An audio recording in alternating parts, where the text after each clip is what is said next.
Hello, I'm Floyd Stokes, your instructor for AJ3, Introduction to Corrections at College of the Redwoods. These series of PowerPoint videos are meant to give you an overview of each chapter of the text, but you will still need to thoroughly read each chapter. Today I want to discuss Chapter 14, the last chapter of our text, which is titled Revisiting Evidence-Based Practices and What Works. This chapter has 4 learning objectives. 1. Summarize the main evidence-based practices and corrections in terms of what works. 2. Describe how correctional budgets impact policy related to sustaining institutional and community-based correctional programs. 3. Describe how rationality can be returned to correctional policy. And 4. Explain the future of corrections as it relates to performance-based outcomes. All right, let's get started. This text presents an evidence-based approach to how correctional practices and research in institutions and community-based systems can be improved. It began by introducing the principles of evidence-based practices, known as EBP, to develop effective intervention programs for the purpose of successfully reintegrating inmates into society and reducing recidivism. As the text points out, the principles of effective intervention include establishing rapport, positive reinforcement for offenders, accurately measuring risks and needs, targeting criminogenic needs, using cognitive behavioral methods, reentry, and graduated sanctions. Changing offender attitudes and behaviors through treatment is one of the main goals of the correctional system that is tied to EBP. Not all treatment programs are equally effective, but it has been determined that the most effective type of treatment for offenders is cognitive behavioral approach, which assumes that behavioral change can only come through understanding there are errors in the way offenders think about certain issues. Cognitive behavioral treatment can take place in prison, in residential community programs, or as outpatient community programs. In fact, it has been shown that for every $1 spent on treatment, approximately $7 was saved in reduced recidivism costs and fewer hospital episodes. Therapeutic communities, known as TCs, use cognitive behavioral treatment for drug addicts. TC graduates had lower rearrest rates, less drug relapses, and greater employment rates, particularly if they received aftercare following the residential phase. Cognitive behavioral treatment for offenders while on community supervision is also important for change. The type and duration of treatment has shown to be more important to recidivism reduction than the probation supervision itself, whether the supervision is intensive, regular, or electronic monitoring.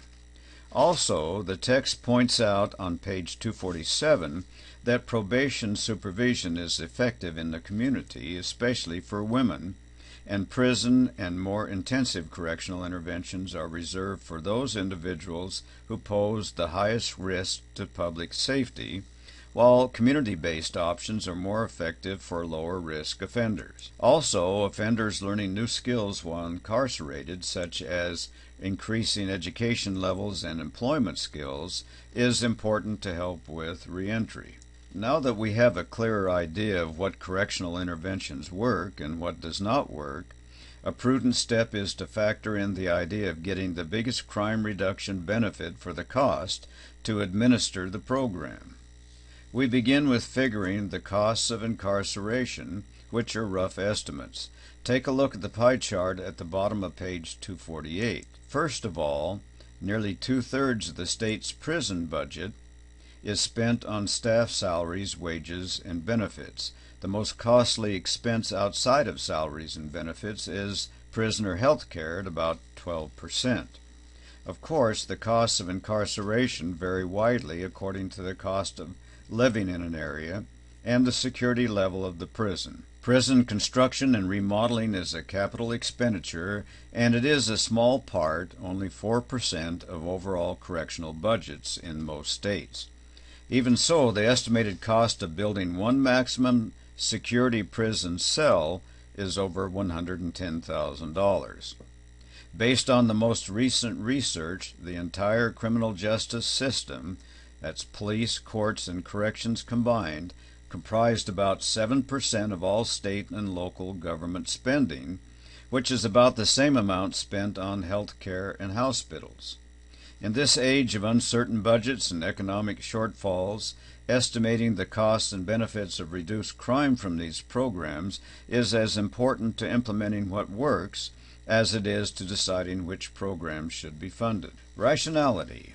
As the text points out on page 249, correction policy has become overrun by politics, union control, and emotionally based reactions to terrible tragedies, along with not enough administrative accountability and transparency. Concrete ways crime control policy can become more rational would be to require sunset provisions for mandatory sentences, so laws must be reviewed if they are to be continued, transfer more resources away from institutional corrections and toward community-based options, develop more restorative justice and conflict mediation solutions, incorporate front-end crime prevention programs, and to present corrections policy as either a public safety or as a public health issue. All local entities need to use solutions specific to their problems. Crime solutions that are one-size-fits-all may not work everywhere.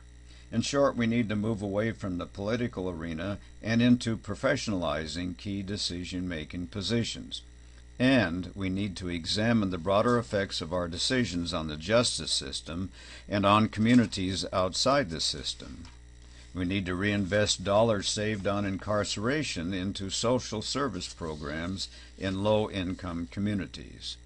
This issue is discussed in more detail on pages 249 and 250. The text predicts that the future of corrections looks very promising, as changes are made toward evidence-based practices and programs that work to reduce recidivism.